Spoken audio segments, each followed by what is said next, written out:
Written a love letter before? Have you ever written a love letter to someone? Maybe your mom and your dad, maybe your Valentine, maybe your boyfriend, girlfriend, maybe someone who you wanted to be, your boyfriend or girlfriend, maybe your future wife, I don't know. But maybe you received a love letter, or you read a love letter, or you read a poem in literature, and it moved you, inspired you, awakened some emotion in you. But in life, you need to be your own cheerleader. I know sometimes we have athletic events or competitions, and we bring out the cheerleaders and the music and the dance team, and we celebrate some athletes, and we don't even know their name. How about we celebrate you tonight, and we talk about mental health, because as Sean mentioned in a previous speech a couple weeks ago, to have global health. Remind me, can you take me out? Can you remind me, what's the name of this class? What's the name of this class? What's the name of this class? Your name is Lori. What's the name of this class, Lori? Say again.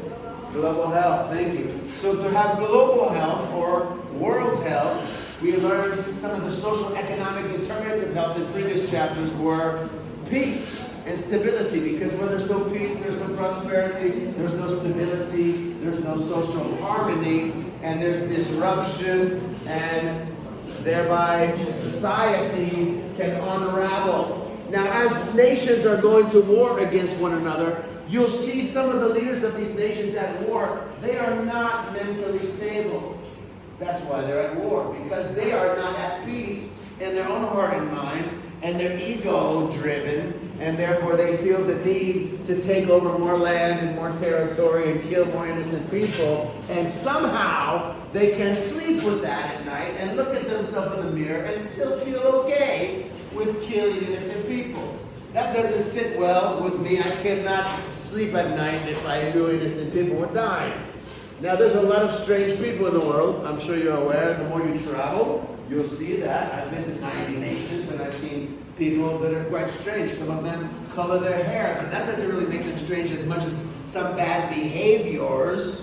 When I was in Japan recently, I saw a guy in a wheelchair, and he had lost a few fingers, but yet he was managing the wheelchair, and he took what little strength he had to go down to the convenience store to buy a pack of cigarettes so he could suck the little life he had remaining out of him, sadly, and accelerate his death, because smoking is a dose of death, as is any other bad behavior, and as is a bad self-image, or someone who has low self-esteem, or they lack mental health, and anxiety is overwhelming them and overtaking them. Some people, they can't sleep at night because they have so much stress and anxiety. In Japan, some children jump out of the window and kill themselves because they feel that the school stress is too much for them to bear.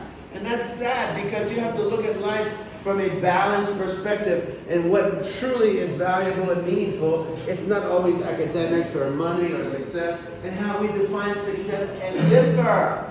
Everybody defines success differently. To me, success could be being happy, because amounts of money doesn't mean anything, because every economy, every country, it costs a different amount of money to buy different things. As I shared with you on Tuesday night, a roll of toilet paper is more valuable than a US dollar. $1 US is not enough to buy a roll of toilet paper in the United States. Whereas here, $1 US or 7 yuan, I could probably buy 7 or 8 rolls of toilet paper for the same amount of money.